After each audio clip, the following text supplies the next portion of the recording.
Being up over the thing to remember. The scene starts to tumble to the sound of the drums.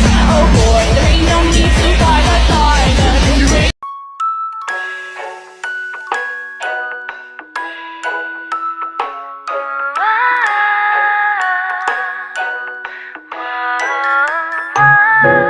Bab 1. Pendahuluan. A. Latar belakang. Sepanjang rentang hidupnya, semenjak dari masa kehamilan sampai meninggal, manusia sudah mengalami perubahan, baik perubahan dalam bentuk fisik maupun kemampuan mental psikologi. Perubahan-perubahan tersebut terus berlangsung karena terjadi pertumbuhan dan perkembangan pada dirinya. Pertumbuhan dan perkembangan dalam kehidupan manusia merupakan dua sisi mata uang yang menunjukkan gambaran yang berbeda, tetapi merupakan dua hal yang tidak terpisahkan, bahkan kadang disamakan pengertiannya. Secara umum, pertumbuhan dan perkembangan dapat diartikan sebagai perubahan yang bersifat progresif dan terus-menerus. Dalam siklus kehidupannya, manusia pasti mengalami proses perkembangan baik segi fisik maupun psikologinya. Misalnya, dari seorang yang tidak berdaya sampai menjadi seorang mahasiswa. Dalam proses pengembangan, jelas adanya perubahan-perubahan yang meliputi aspek fisik, intelektual, sosial, moral, bahasa, emosi, dan perasaan, minat, motivasi, sikap, kepribadian, bakat, dan kreativitas. Di mana di dalam setiap aspek tersebut pada dasarnya membuat kombinasi-kombinasi atau hubungan baru yang kemudian membentuk spesifik fisik dan psikologi yang berbeda antara manusia yang satu dan lainnya. Adanya kombinasi dan perbedaan menyebabkan adanya persaingan dan rasa saling membutuhkan antar manusia dan satu sama lainnya. Dengan demikian, pola perilaku manusia dapat menunjukkan kesempatan apa yang akan diperoleh untuk mengembangkan kepopulerannya dalam kelompok terhadap mereka yang berlatar belakang ras, agama, sosial, ekonomi yang berbeda akan memperbaiki mereka yang mempunyai standar penampilan dan perilaku yang berbeda. B. Rumusan masalah. Yang pertama, apa yang dimaksud dengan perkembangan? Yang kedua, apa saja ciri-ciri perkembangan? Yang ketiga, apa saja prinsip-prinsip perkembangan? Yang keempat, apa saja fase-fase perkembangan? C. Tujuan. Yang pertama, untuk mengetahui pengertian dari perkembangan. Yang kedua, untuk mengetahui ciri-ciri dari perkembangan. Yang ketiga, untuk mengetahui prinsip-prinsip perkembangan. Yang keempat, untuk mengetahui fase-fase perkembangan. A. Pengertian perkembangan. Pada dasarnya, perkembangan merujuk kepada perubahan sistematik tentang fungsi-fungsi fisik dan psikis. Perubahan fisik meliputi perkembangan biologis dasar sebagai hasil dari konsepsi atau pembuahan ovum oleh sperma, dan hasil dari interaksi proses biologis dan genetik psikologis individu seperti perkembangan kognitif, emosi, sosial, dan moral. Perkembangan dapat diartikan sebagai proses perubahan kuantitatif dan kualitatif individu dalam rentang kehidupannya, mulai dari masa korupsi, masa bayi, masa anak, masa remaja, sampai masa dewasa. Perkembangan dapat diartikan juga sebagai suatu proses perubahan dalam diri individu atau organisme, baik fisik atau jasmani maupun fisikis atau rohaniah, menuju tingkat kedewasaan atau kematangan yang berlangsung secara sistematis, progresif, dan berkesinambungan. Dimaksud dengan sistematis, progresif, dan berkesinambungan adalah sebagai berikut. Yang pertama, sistematis berarti perubahan dalam perkembangan itu bersifat saling kebergantungan atau saling mempengaruhi antara bagian-bagian organisme atau fisik dan fisikis, dan merupakan satu kesatuan dari harmonis. Jadi, dalam proses perkembangan akan terjadi tahapan-tahapan perubahan yang saling berkaitan satu dengan yang lainnya, dan apabila salah satu tahapan dihilangkan, maka tidak akan terjadi suatu perkembangan. Contoh dari prinsip ini seperti kemampuan berjalan anak seiringan dengan matangnya otak-otak kaki, dan keinginan remaja untuk memperhatikan jenis kelamin lain seiring dengan matangnya organ seksualnya. Yang kedua, progresif berarti perubahan yang terjadi bersifat maju, meningkat, mendalam atau meluas, baik secara kuantitatif atau fisik maupun kualitatif atau psikis. Berarti bahwa perkembangan menunjukkan pada suatu proses ke arah yang lebih sempurna seiring dengan bertambahnya umur manusia. Contohnya seperti perubahan anak dari kecil menjadi dewasa, serta perubahan pengetahuan dan kemampuan anak dari yang sederhana sampai kepada yang kompleks, atau mulai dari mengenal huruf dan angka sampai pada kemampuan membaca, menulis, dan berhitung. Yang ketiga, berkesinambungan, berarti perubahan pada bagian atau organisme itu berlangsung secara beraturan atau berurutan, tidak terjadi secara kebetulan atau loncat-loncat, jadi dapat diartikan bahwa proses perubahan itu sifatnya bertahap. Contohnya, untuk dapat berdiri, seseorang anak terlebih dahulu harus menguasai tahapan perkembangan sebelumnya, yaitu kemampuan duduk dan merangkak. Dan untuk berbicara, anak harus melalui tahapan meraba atau untuk mencapai masa dewasa. Individu harus melalui masa remaja, anak-anak, kanak-kanak, bayi, dan masa konsepsi. B. Ciri-ciri perkembangan. 1. Terjadinya perubahan ukuran dalam aspek fisik adalah perubahan tinggi dan berat badan serta organ-organ tubuh lainnya.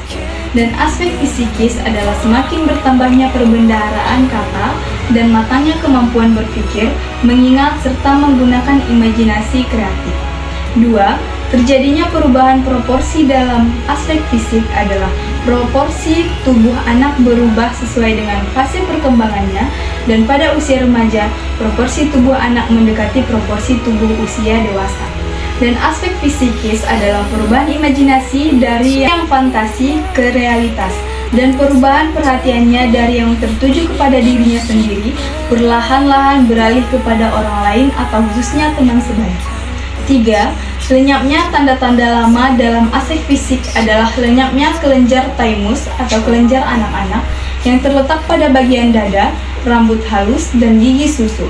Dan aspek fisikis adalah lenyapnya masa mengoceh atau meraban, bentuk gerak-gerik kanak-kanak seperti merangkak, dan perilaku impulsif atau melakukan sesuatu sebelum berpikir. 4. Munculnya tanda-tanda baru dalam aspek fisik adalah tumbuh dan pergantian gigi dan matangnya organ-organ seksual pada usia remaja, baik primer atau menstruasi pada wanita dan mimpi basah pada pria, maupun sekunder atau membesarnya pinggul dan buah dada pada wanita, dan tumbuhnya kumis serta perubahan suara pada pria. Dan aspek fisikis adalah perkembangannya rasa ingin tahu, terutama yang berhubungan dengan ilmu pengetahuan, lingkungan alam, nilai-nilai moral, dan agama. C. Prinsip-prinsip perkembangan. 1. Perkembangan merupakan proses yang tidak pernah berhenti, never ending proses. Perkembangan berlangsung secara terus-menerus yang dipengaruhi oleh pengalaman atau belajar sepanjang hidupnya sampai mencapai kematangan atau masa tua. 2. Semua aspek perkembangan saling mempengaruhi setiap aspek perkembangan individu, baik fisik, emosi, inteligensi, maupun sosial. Satu sama lain saling mempengaruhi terhadap hubungan atau koherensi yang positif di antara aspek tersebut. Apabila seorang anak dalam pertumbuhan fisiknya mengalami gangguan, sering sakit-sakitan, maka dia akan mengalami kemandengan dalam perkembangan aspek lainnya, seperti kecerdasannya kurang berkembang dan mengalami kelabilan emosional.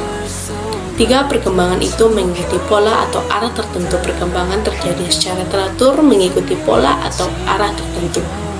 Setiap tahap perkembangan merupakan hasil perkembangan dari tahap sebelumnya yang merupakan persyaratan dari perkembangan selanjutnya. Contohnya, untuk dapat berjalan, seorang anak dapat berdiri terlebih dahulu dan berjalan merupakan persyaratan bagi perkembangan selanjutnya, yaitu berlari atau meloncat.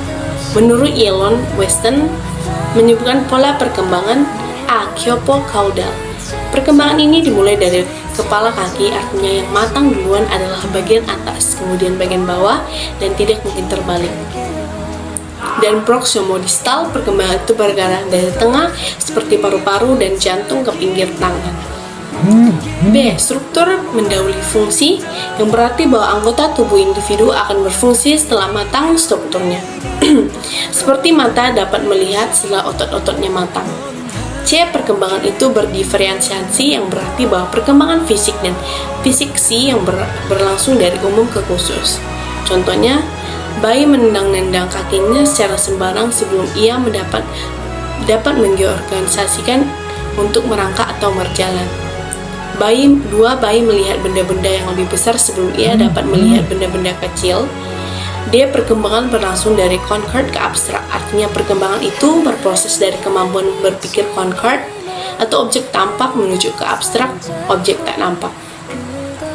Perkembangan berlangsung dari egocentrisme yang berperspektivisme, artinya pada mulai anak hanya memperhatikan dirinya sendiri sebagai pusat acuannya, hanya mementingkan keinginan, kebutuhannya sendiri.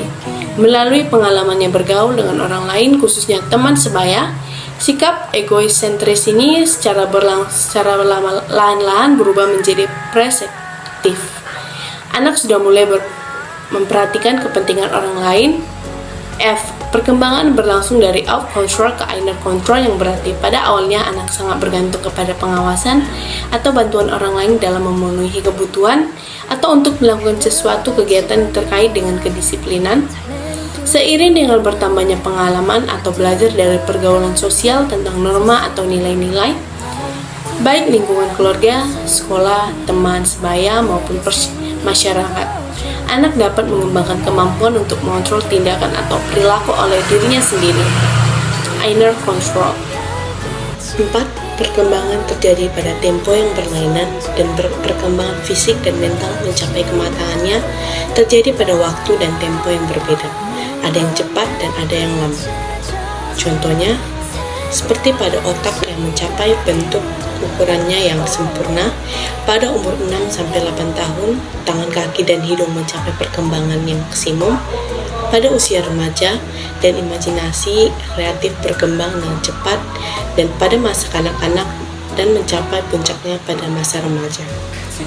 5. Setiap fase perkembangan memiliki ciri khas. Para ahli telah banyak mengadakan penelitian dan menetapkan fase-fase perkembangan yang sesuai dengan umur masing-masing, pada umumnya untuk dijadikan pedoman dalam pembelajaran perkembangan individu. Prinsip ini dapat dijelaskan dengan contohnya sebagai berikut. Sampai usia 2 tahun, anak memustakkan untuk mengenai lingkungannya, menguasai gerak-gerik fisik, dan belajar berbicara. Dan pada usia 3-6 tahun, perkembangan dipusatkan untuk menjadi manusia sosial atau belajar bergaul dengan orang lain. 6. Setiap individu yang normal akan mengalami tahap fase perkembangan. Prinsip ini berarti bahwa dalam menjalani hidup yang normal dan fase-fase perkembangan, baik anak-anak, anak, remaja, dewasa, dan masa tua.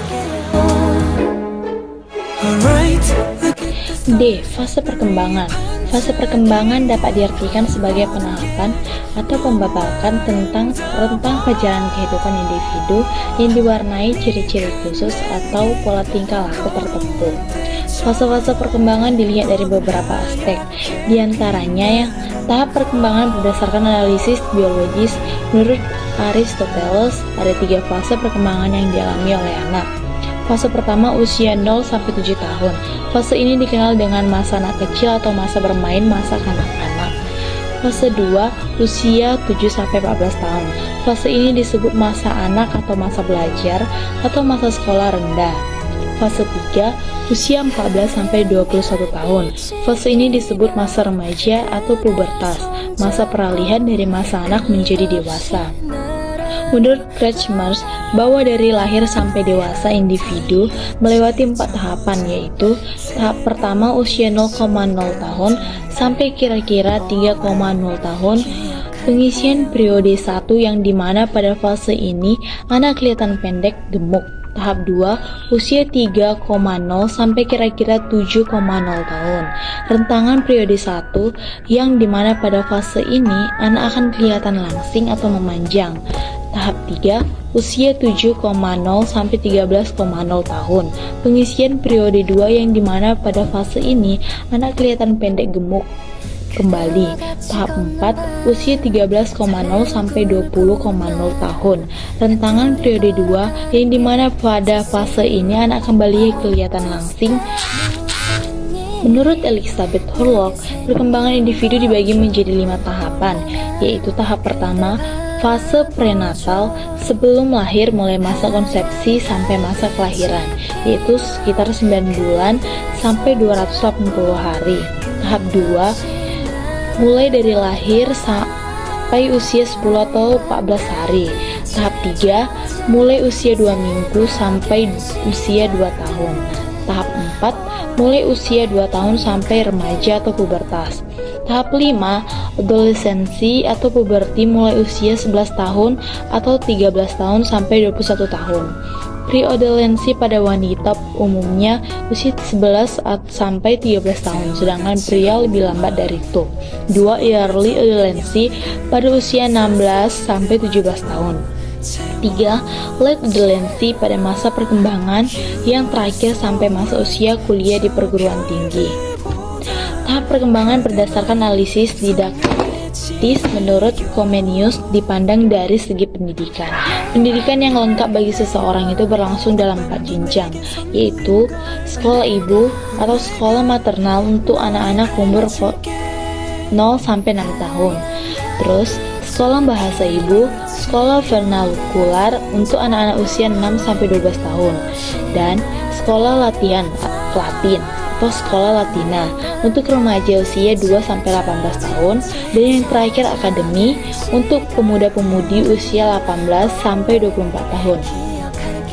Sedangkan menurut Jean-Jacques Rousseau, perkembangan anak dibagi ke dalam 4 fase, yaitu fase pertama usia 0 sampai 2 tahun yang disebut masa asuhan atau masa bayi. Fase 2 usia 2 sampai 12 tahun yang disebut masa kanak-kanak atau masa pendidikan jasmani dan latihan panca indera. Fase 3 usia 12 sampai 15 tahun yang disebut masa remaja atau masa pembentukan watak dan pendidikan agama. Fase 4 usia 15 sampai 24 tahun yang disebut masa remaja sesungguhnya, hidup sebagai manusia beradab, pertumbuhan kelamin, sosial, dan kata hati. Aspek perkembangan afektif terdapat 8 tahap perkembangan afektif, yaitu yang pertama pranatal adalah masa sebelum lahir dari masa konsepsi sampai dengan lahir. Yang kedua kanak-kanak pada rentang usia 2 sampai 4 tahun. Yang ketiga anak kecil pada rentang usia 4 sampai 6 tahun. Yang keempat anak pada rentang usia 6 sampai 12 tahun. Yang kelima remaja pada rentang usia 12 sampai 19 tahun. Dan yang keenam dewasa muda pada rentang usia 19 sampai 30 tahun. Yang ketujuh dewasa pada rentang usia 30 sampai 65 tahun. Terakhir tahap lanjut pada rentang usia 65 tahun ke atas. Tahap perkembangan berdasarkan psikologis seiring pertumbuhan fisik individu. Psikologi individu pun akan terus berkembang. Hal tersebut akan terjadi sepanjang hidupnya, mulai dari baru lahir hingga dewasa kelak. Perkembangan psikologi individu dapat dilihat dari perkembangan sosial, emosional, dan kognitif yang terjadi sepanjang hidup anak. Hal tersebut juga berkaitan dengan perubahan pengalaman dan perilaku usia anak. Berikut ini tahapan perkembangan psikologi individu yang perlu dipahami. Yang pertama itu masa bayi, percaya vs tidak percaya. Periode ini berlangsung sejak lahir sampai usia 18 bulan. Tahapan ini disebut usia percaya vs tidak percaya. Bayi yang datang ke lingkungan baru dari rahim ibu hanya membutuhkan makanan. Pada usia ini, bayi belajar mempercayai orang lain, mengembangkan kepercayaan diri. Anak juga akan mengalami saat-saat kecemasan dan penolakan. Jika bayi gagal mendapatkan dukungan dan perawatan yang dibutuhkan, ia akan mengembangkan rasa ketidakpercayaan yang mempengaruhi kepribadiannya pada tahap kehidupan selanjutnya. Yang kedua, anak usia dini, krisis otonomi vs keraguan. Tahap ini berkisar antara 18 bulan sampai 3 tahun. Pada tahun kedua kehidupannya, sistem otot dan saraf anak telah berkembang pesat, dan anak sangat ingin memperoleh keterampilan baru. Ia juga tidak akan suka jika hanya duduk dan menonton, melainkan berkeinginan bergerak dan mengobservasi lingkungannya. Pada tahap ini, anak butuh bimbingan. Ia juga menghadapi krisis otonomi atau tuntutan orang tua vs keraguan. Tapi, masalah kritis adalah perasaan kemandirian anak. Jika lingkungan orang tua sangat permisif, anak akan menghadapi kesulitan yang tidak dapat ditanganinya. Kemudian, anak dapat mengembangkan keraguan tentang kemampuan dirinya. Begitu juga jika anak sangat dikontrol. Ia akan merasa tidak berharga dan malu karena kemampuannya begitu kecil. Untuk itu, orang tua perlu menghormati kebutuhan anak dan faktor lingkungan. 3. Masa balita, inisiatif vs rasa bersalah, tapi ini berlangsung dari usia 3 hingga 5 tahun. Krisis yang dihadapi selama periode ini adalah inisiatif vs rasa bersalah. Setelah rasa kemandirian terbentuk, anak ingin mencoba berbagai kemungkinan. Pada saat inilah kemauan anak untuk mencoba hal-hal baru difasilitasi atau dihambat. Jika orang tua mendukung dan mengakui upaya inisiatif dan kreatif anak dalam mencoba beberapa hal baru, maka anak akan menangani krisis ke arah yang menguntungkan. Hal tersebut akan mempengaruhi sikap inisiatif anak di masa depan. Namun, jika orang tua atau pengasuh tidak mendukung inisiatif anak, maka ia akan mengembangkan perasaan bersalah. 4. Masa kanak-kanak akhir, kompetensi vs rendah diri. Periode ini berkisar antara 5 hingga 12 tahun. Selama periode ini, anak mengembangkan rentang perhatian yang lebih besar. Anak juga dapat mengeluarkan lebih banyak upaya untuk mendapatkan keterampilan dan membutuhkan pencapaian terlepas dari kemampuannya. Krisis yang dihadapi pada tahap ini yaitu industri vs inferioritas. Maksudnya, anak memiliki perasaan untuk mengembangkan kompetensi. Jika usahanya berhasil, maka menghasilkan perilaku rajin lebih lanjut. Namun jika ia gagal, maka anak akan mengembangkan perasaan rendah diri. Maka itu, orang tua perlu membimbing anak untuk mengambil tugas sesuai dengan kemampuannya. 5. Masa remaja, badai dan stres. Ini adalah masa transisi dari masa kanak-kanak ke masa dewasa yang berlangsung antara 12 hingga 20 tahun. Selepas periode ini, anak mencapai pubertas yang menyebabkan banyak perubahan. Berbagai perubahan berimplikasi sangat besar pada kehidupan seksual, sosial, emosional, dan kejujuran. Itulah sebanyak tahap ini disebut sebagai periode badai dan stres. Perubahan tersebut membuat remaja menemukan jati diri, yang berarti ia mengembangkan pemahaman tentang diri, tujuan yang ingin dicapai, dan pekerjaan. Remaja sangat membutuhkan dorongan dan dukungan dari orang tua dan teman sebaya. Jika ia berhasil, maka ia akan mengembangkan proses penemuan identitas diri. Jika anak tidak berhasil, maka ia akan mengalami kebingungan tentang peran atau identitas dirinya. Kesimpulan yang kelompok kami ambil yaitu ada 4. Yang pertama, perkembangan adalah proses perubahan kualitatif yang mengacu pada kualitas fungsi organ-organ jasmaniah dan organ-organ jasmaniah dan bukan pada organ-organ jasmani tersebut, sehingga penekanan arti perkembangan terletak pada penyempurnaan fungsi psikologi yang termanifestasi pada organ psikologi. Proses perkembangan akan berlangsung sepanjang kehidupan manusia, sedangkan proses pertumbuhan seringkali akan berhenti jika seseorang telah mencapai kematangan fisik. Yang kedua, ciri-ciri perkembangan secara umum mempunyai 4 ciri yang terjadi perubahan dalam ukuran besarnya, terjadi perubahan dalam proporsinya, lenyapnya tanda-tanda lama, dan diperolehnya tanda-tanda yang baru. Yang ketiga, prinsip perkembangan yaitu meliputi adanya perubahan, perkembangan awal lebih krisis daripada perkembangan selanjutnya. Perkembangan merupakan hasil proses kematangan dan belajar. Pola perkembangan dapat diramalkan. Pola perkembangan mempunyai karakteristik yang dapat diramalkan. Terdapat perbedaan individu dalam perkembangan. Setiap bidang perkembangan mengandung bahaya sosial. Setiap periode perkembangan mengandung harapan sosial dan kebahagiaan bervariasi pada fungsi fase perkembangan. Yang keempat, ada pembagian fase-fase perkembangan didasari pada macam-macam pertimbangan pribadi, para ahli, dan pengarangnya. B. Saran. Mempelajari konsep dasar dan prinsip-prinsip perkembangan merupakan hal yang sangat penting, tidak hanya bagi orang tua tetapi juga oleh para guru, dan memahami psikologi perkembangan individu, sehingga mereka dapat memahami karakter, perilaku, hingga kebiasaan anak didik. Terlebih lagi bahwa guru harus siap menghadapi sekian banyak perbedaan dan sekian banyak anak didik yang diterungkan dalam satu ruang lingkup belajar.